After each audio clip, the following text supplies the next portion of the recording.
Orcas are beautiful creatures. An orca is actually not even a whale. It is a dolphin. In fact, it is the largest species of dolphin that exists on the planet. A resident orcapod is a family-based group. The orcas live together from the day they're born to the day they will pass. One of the things that I found really fascinating about the resident orcapod is that when the season is over, they leave their homes, but none of the scientists know where they go. We're going to meet two scientists, Dr. Paul Spong and Ken Balcomb, two individuals whose lives have been dedicated to the betterment of marine life, in particular orcas, two individuals whose styles are completely different. We've just arrived at Fort Hardy, where we're going to meet Dr. Paul Spong and learn about the northern resident orcapods. In this community, which occupies the central coast of British Columbia, there are about 230 members. It's called the Northern Resident Community. They occupy a pretty big ocean space, thousands of square kilometers of space. There's a huge abundance of food in this space, and yet the population is small. These guys have been here in these local waters for about 10,000 years probably, like since the last ice age.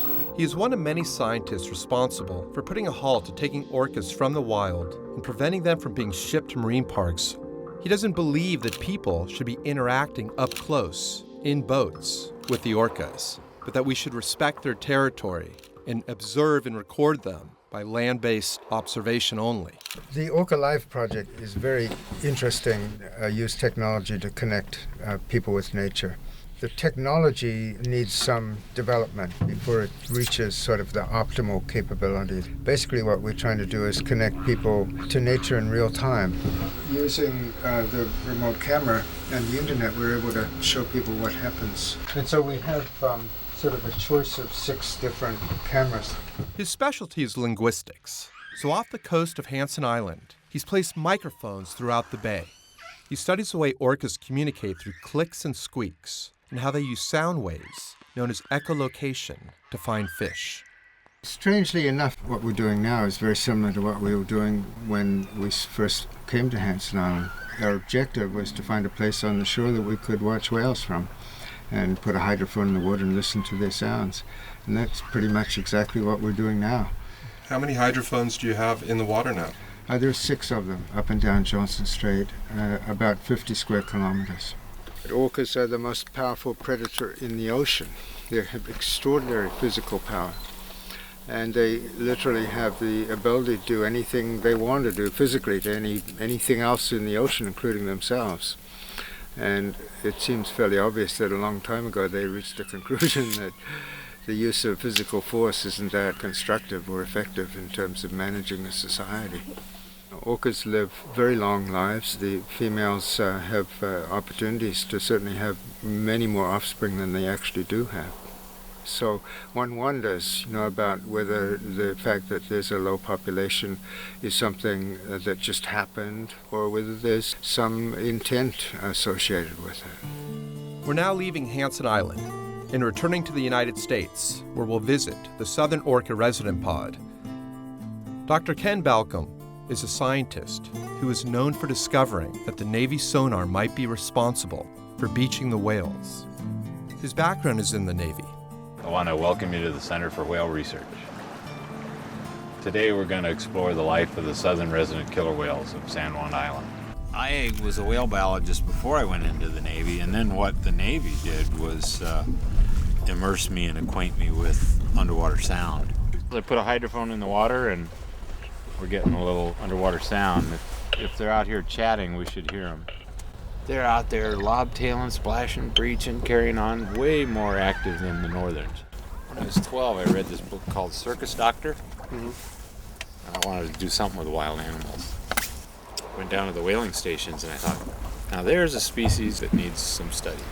Our main mission is to document the status of the population. In this case, killer whales. We've done blue whales, fin whales, humpbacks, and beaked whales. Document. What's the facts? How many are there? And then let the public and the government know. Started a Center for Whale Research. Every year we have college students or young people volunteer to be staff. A lot of them want to be paid, and we tell them unfortunately that's not the case, but you can be fed and you can camp in the yard and you can meet all these other wonderful people and you can help study these amazing whales. You know, if I had the money, I'd endow it so that there would always be funding available to have it go beyond my lifetime. Okay, so this is where we keep our Earthwatch teams. This is their house. In the summer, probably 20% of the mornings I wake up and the whales are right off that point coming this way.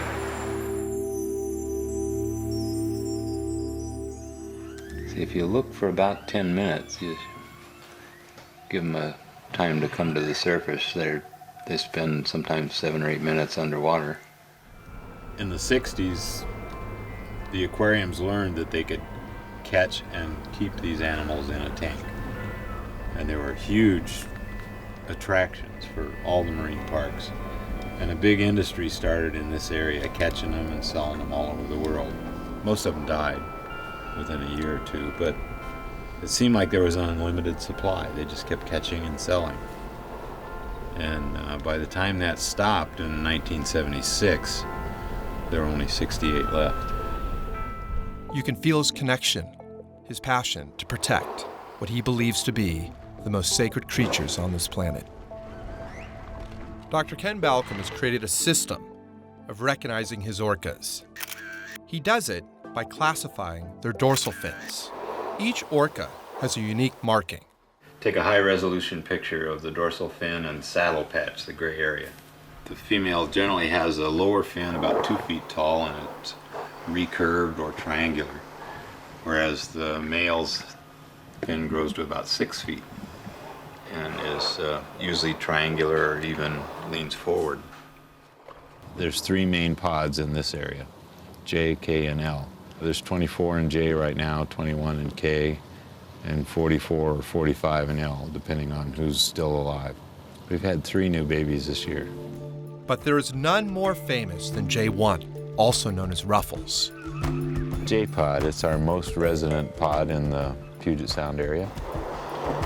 J1 is the patriarch, so to speak. Actually, for a while, he was the only adult male in the whole population.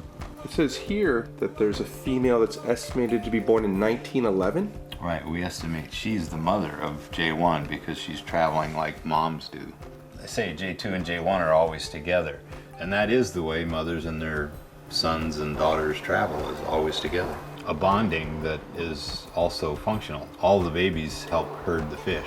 See, they have to herd fish. It's useful to do that with animals that you know very well, that you've lived with all your life.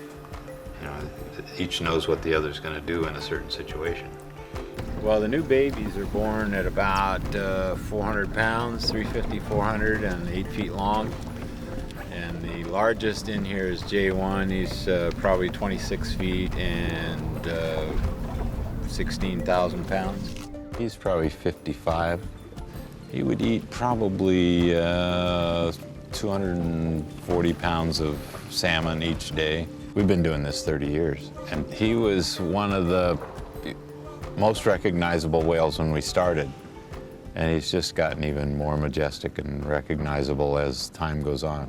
That little stream of water coming off the tip of his fin. Well, the way that you eventually get to know them best and time your photography, if nothing else, is by holding your breath as long as they do. And, you know, just sort of getting a sense of their rhythm.